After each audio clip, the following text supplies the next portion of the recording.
And welcome back everybody to another episode of Brimstone Minecraft. That's right, this is gonna be a fun episode. Yeah, the main reason why this is gonna be a fun episode is because the last one, if you remember right, we left off with our cog quest. Now, Brimstone is kind of unique when it comes to its resources it can obtain and the things that you can make. So far we've made several different things. I'll show you. Right here we got our handy dandy furnace, our lava strainer, we got like a millstone, and we got several other things coming up to play with here. But one of the main things that we were going to try to work with here is getting this millstone operational. So right now there's nothing in it, but the main reason why it's nothing in it is because we need cogs, right? So that's one thing I want to figure out. How do we use cogs in combination with redstone to make some pretty fancy machines, right? Is this like create mod worthy or what's going on? So that's what we're going to figure out. So let's get started here. So as you probably gathered by now, the millstone needs some sort of power to get it moving. Makes sense, it's got a gear.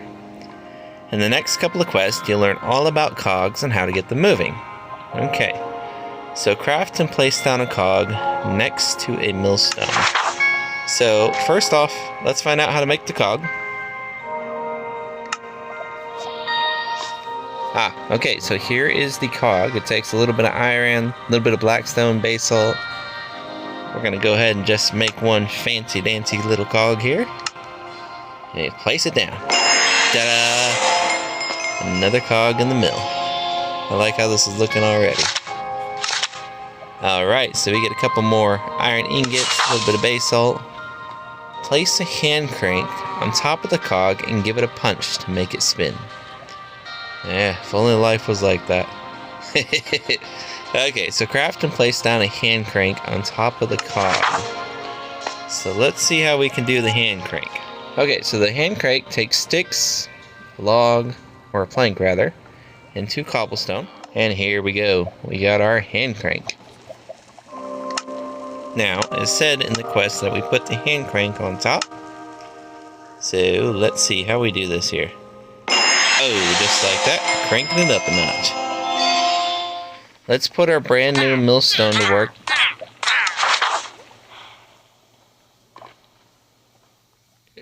I'm pretty sure a wandering trader just died. Sad day. His llamas are still here, and some leads. I'll take that lead. Why is everybody like dying in lava around me? Jeez, people. Mill sand to get prismarine shards. Interesting. We got 20 sand. That'll work. Do we just place it on top? No. I wonder if it goes actually inside the millstone. It could be. It gave me something. Maybe some fish? Try it again. There's some kelp. More kelp. Well, I'm all out of sand.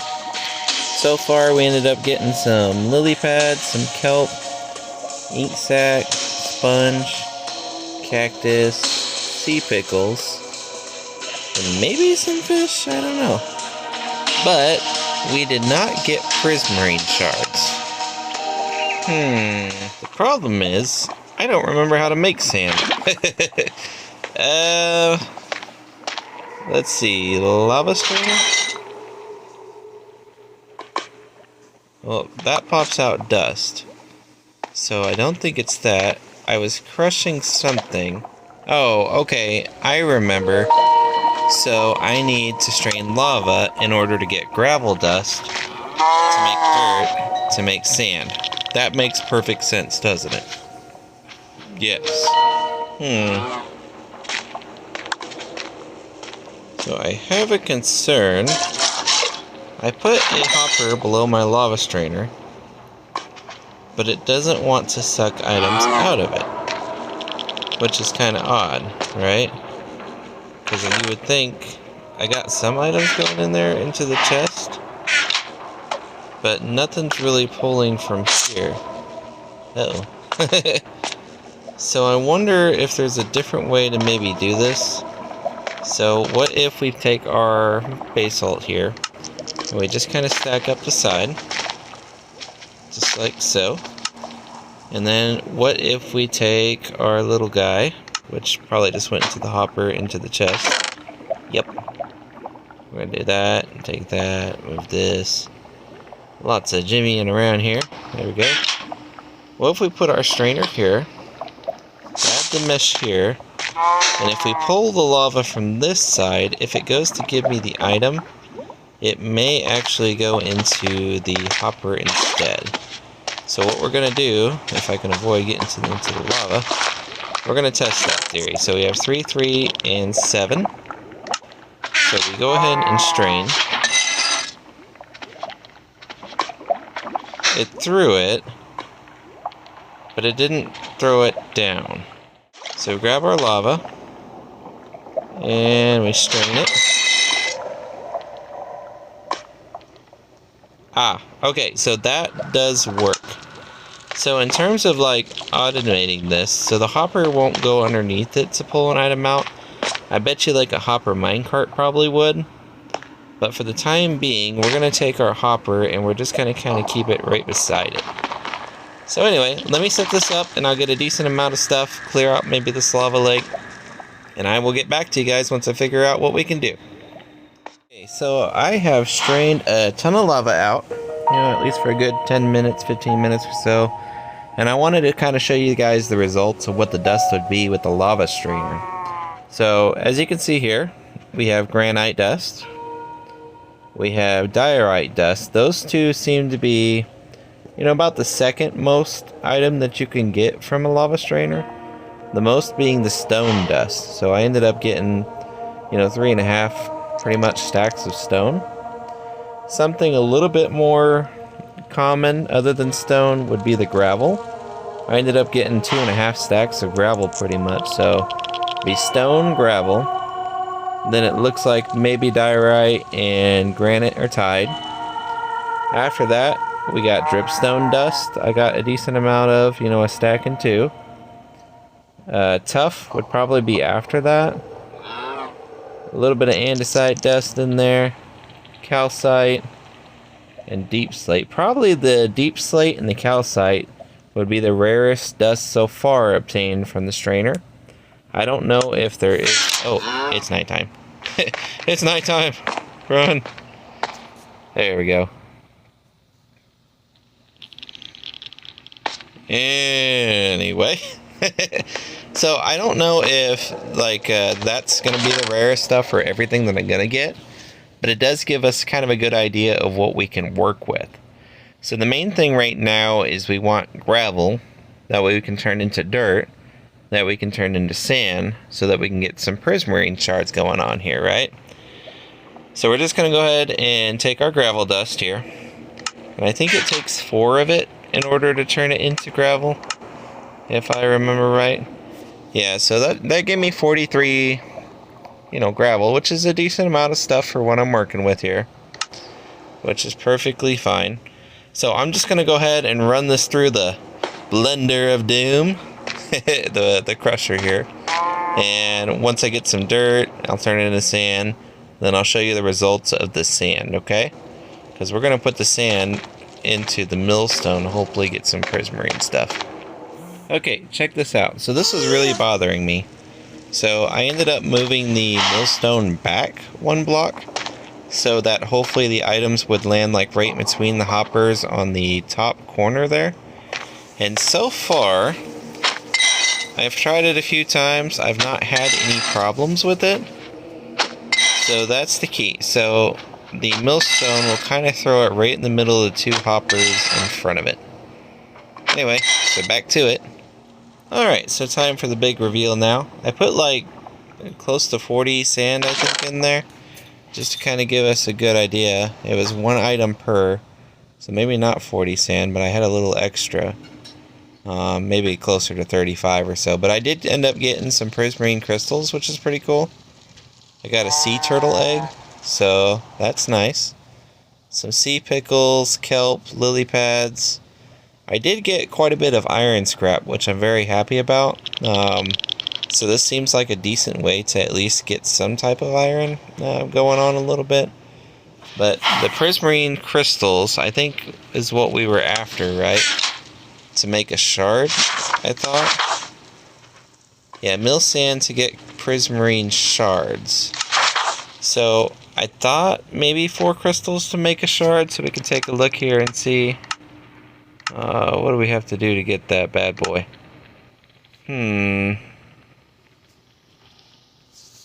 Oh, you know what? Prismarine shards are separate than the crystals. Okay. So it looks like we're going to have to do more lava straining. I'll get more sand. And once I get those crystals, I'll come back to you guys. So anyway, bear with me. Alright, folks. I threw 36 more pieces of sand in there. Oh, yeah. There it is. Woo! Crafting a shard. Indeed it is. Crafting a shard, alright. Okay, so ended up getting a lot more scrap. Another turtle egg, it looked like. 2 more prismarine crystals. Several sea pickles. Little lily pads, a little bit of ink dye here and there. But we ended up getting what we wanted, right? So let's see our reward. We get 8 sea lantern and 1 campfire. So as you can see, water is very sparse around here. So we will make a utility that'll let us make water. Craft and place down a water condenser. So I think what we'll do is we will save the water condenser for the next episode. In this meantime here, we're going to go ahead and flatten out the area a little bit and make us a nice little cozy starter home. Isn't that right, little guy? Yeah, I'm just going to call you Lava Moo Moo. I don't like the other name. Lava Moo Moo. That'll work. I like it. Good boy. Anyway, so let's get back onto it. Alright, so as you can see here, we kind of got a basic foundation laid down for our house. So I decided to use some polished black stone for some slabs. Get your basic floor design, and I outlined it in a cobblestone. So from here, we're going to build up, make a little storage room in there, and get the walls in. So let's do it. Alright, so the next step was to actually build up the walls. So I decided to make the walls initially 3 blocks high using the polished basalt for kind of like pillar support. And then I used blackstone bricks. I really like the pattern of blackstone bricks for the main solid walls, the length. And then some tuff for a little bit of accents, like throughout, especially where it curves around the house. So from here, what we're going to do is start laying out a little floor plan. Maybe add a second floor, possibly a roof or a tower. So let's get going. Okay, so the next step after we raise up the walls and foundation was to continue to make the second floor. So you can see here that I've started to do that with the basalt, polished basalt. Brought the tuff up, did the second floor. We look around the sides of the building here. You can get a better idea of kind of what I'm going for. It almost looks like a, kind of like a doomsday shelter of some sort. So that kind of makes sense for the environment we're in. It's a little dangerous environment, right? And I really like the look, especially at the entrance. Kind of like a giant A-frame, right? So anyway, this is what we got so far. So let me get the roof boundaries around there, and then I'll show you the inside. Alright, so now we have our roof on. We can see that we used some diorite walls, our newly acquired prismarine lamps, some blackstone slabs for the roof, and a little bit of blackstone walls up there. So this is what we have so far, but we're not quite finished. So we have our cobblestone trim around the bottom there.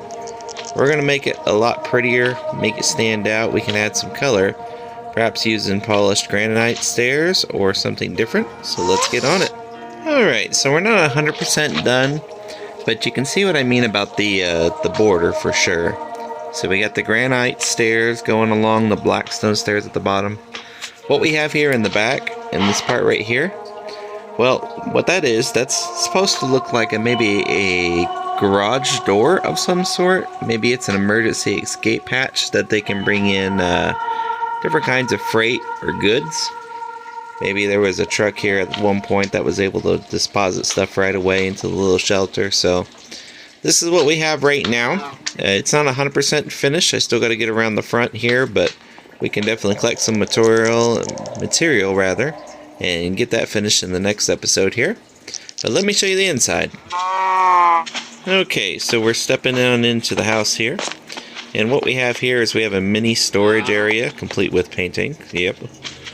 We're going to be able to add a little bit more here as we get more resources in terms of like blast furnaces. You know, we can do grindstones. We could just kind of use this as a basic workstation.